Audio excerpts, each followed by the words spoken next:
Okay, the most important thing, creators and people who make things like art and all this stuff, is to finish your work. A lot of people just abandon it, get it halfway done, and then throw it away. But the motivational drive is to finish your work, and that is the staple of this movie. Yeah, I love that that's such a thesis statement. It wasn't something I went into when we were talking about doing this film, but I was like, you know what? I think every artist needs to see this movie a couple of times through their life when they hit that block. Right. So let's talk about how destroying your neighbors helps you finish your work.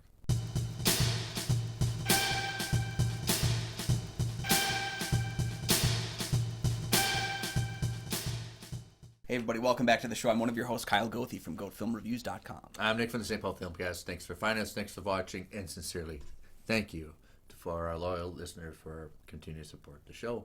Yeah, another way you can support the show, we do have a Patreon. Check that out for some great deals, great content, and great opportunities to tell us what movies we could review in the future, with, of course, a shout-out to you as well.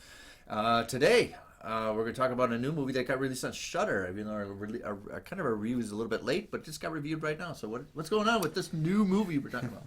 So prog rock musician William Brown is having difficulty in finishing his album when new neighbor Vlad moves in. Initially antagonistic, William and Vlad's conflict leads to several deaths in his building, and perhaps the perfect spark he needs to finish the work. My close friends know that I once was in a band. And it's very hard to get, and it was a band of 5 people was in a band, 2 females and 3 males.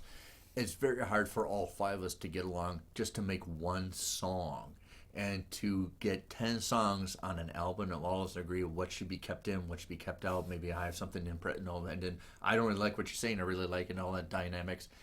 I understand the dynamics of getting an album done just with a group, but just work with your own struggles of your own inner dialogue to get an album done. Yeah. And I've also dealt with the sharing a wall with someone while trying to do something creative and then having the boom, boom, boom of someone moving in. So this is a movie for us. Yes. So it's if you haven't seen it yet, haven't heard anything about it, I don't have a lot of advertising about it, but it's pretty much you have what's his name? Well, so Jonah Ray is the lead of the show or the film, and if you guys watch Mystery Science Theater 3000, he was actually the lead of the reboot that was covered through the Patton Oswalt one? Yep, the Patton Oswalt one. He was the lead character of that reboot. So that's where I kind of became initially aware of him. And in fact, due to Alex Winter's consistent discussion on Twitter, I became aware of the film. And then it became a thing where anybody who knew about Alex Winter, anybody who was following him, was kind of discussing this underground film. Yeah.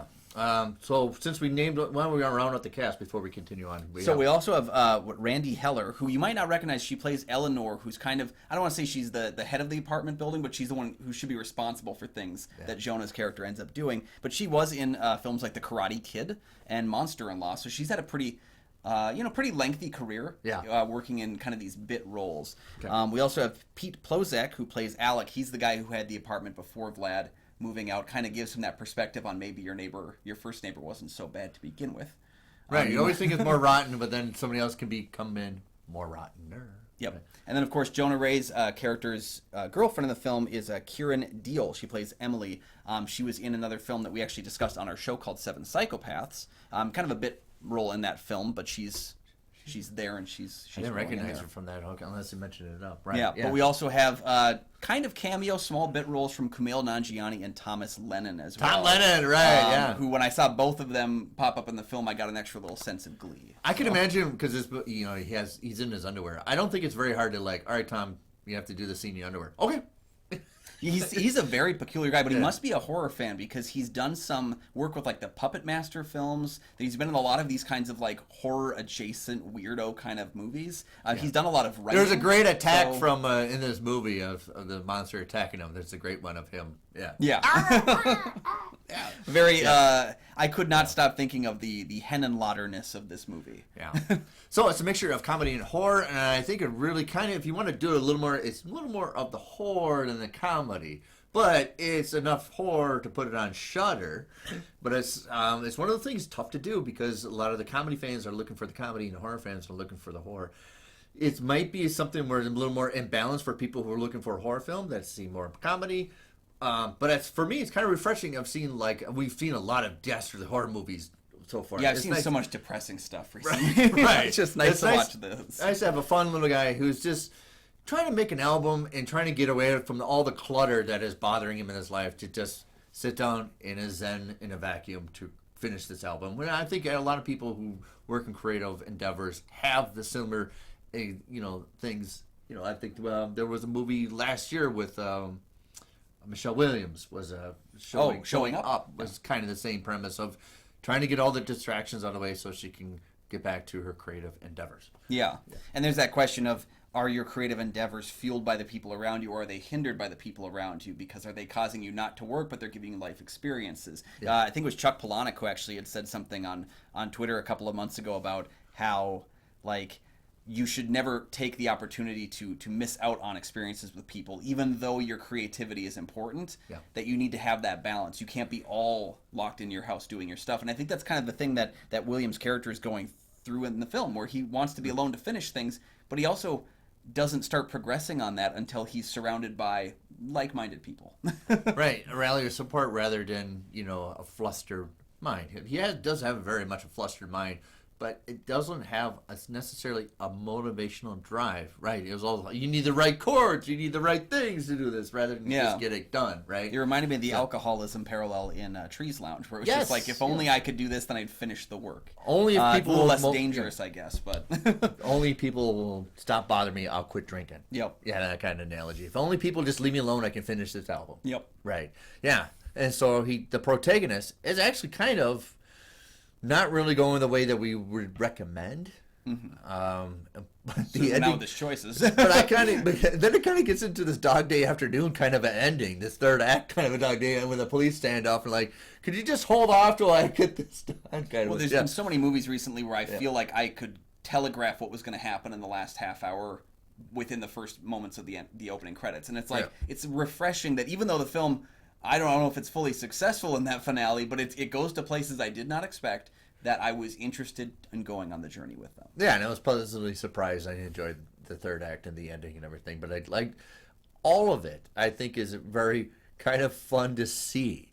I kind of reference almost like it's The House, almost. Yeah, I kept thinking of House, and it was because partially about the creature design and the kind of just the wacky people that are residents. It's an apartment instead of a house, but they're residents of this place, and so he can't really get away from them, even in death.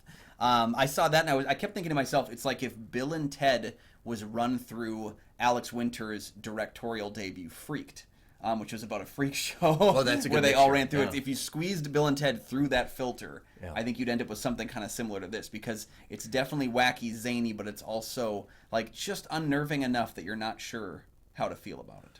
Right. There's some things that you don't feel really comfortable observing, but there's also very fun and refreshing. Like, oh yeah, I totally. You almost like that. Get that release button of you just kill your neighbors and shut up. Yeah.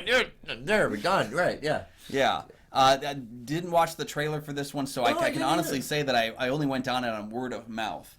Yeah. And I think that was a beneficial thing, because it did go into directions I completely didn't expect. I thought it was going to be way goopier, way more monster crafted, but it actually ended up being a little bit more heartfelt. There's a scene in the film where William is talking to a head on the ground about like his dreams, his hopes. Very and much stuff. like Reanimator. Yeah, and it had those kind of vibes where it felt wholesome, but it was also a dead guy's decapitated head talking, and another guy that's got a tire mark. And the intestines are playing drums and everything. Yeah, so it's very, very skewed, very wacky, but it also has a very genuine core to it that I really enjoy. Right. Even though he doesn't make all the decisions that I wish he would, I find his journey is kind of Just thank you. If any ways, it might be more of a warning. Is that this is maybe not the right way to go about it. Finish your work so that you don't end up having to be forced into it in a Dog Day Afternoon undead neighbor situation. Right. Yeah. And a lot of people who think they're masterful works, it's just for them it's masterful, but I like that he enjoys his own creativities more than anybody else does. Yeah.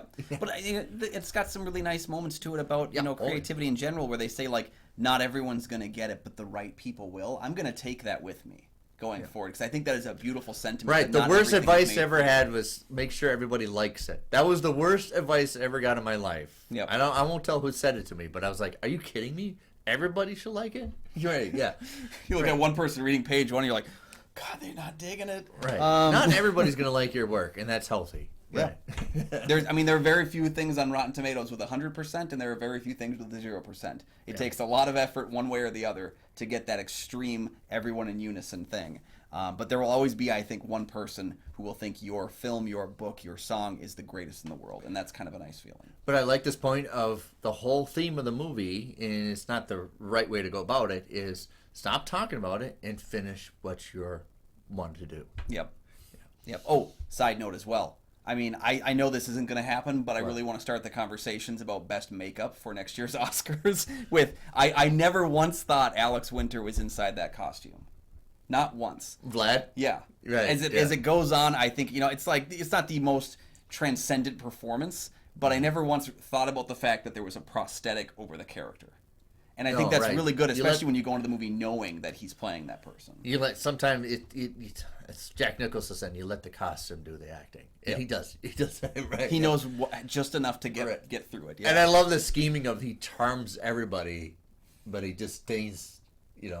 Hey.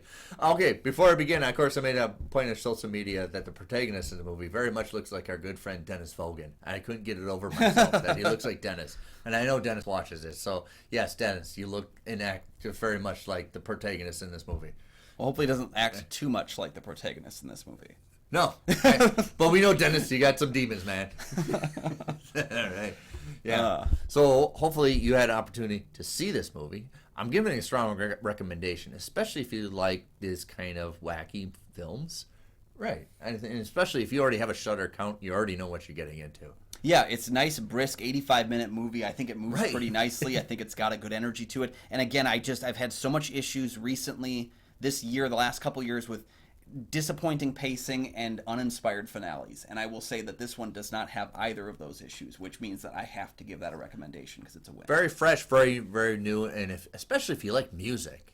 If you love music, this one hits it, especially even the film score and everything about it. Yeah, the film score is really good. Yeah. It actually made me want to listen to some prog rock, which I can't say that I've thought that in a little while. So you're not going to get it, but not right. That's thing. So keep the conversation going. What do you think of our review of Destroy All Neighbors? Yeah, and what's your favorite recent Shudder release that no one's talking about? Let us know in the comments section, and maybe we'll pick one of those for our future episodes as well. Right. I have a Shudder account that I use for a lot of the classics and a lot of the deep cut oldies, but I don't watch as many of the new ones. It's nice therapy for me. I'll maybe watch a couple minutes of Shudder before I go to bed. Yeah, just that's your story time. Right, yeah. Yeah, let us know that down in the comment section. Thank you guys for joining us for another episode of Kyle and Nick on Film, where we talk all sorts of different genres and all sorts of weirdness. Yep. We'll see you guys next week.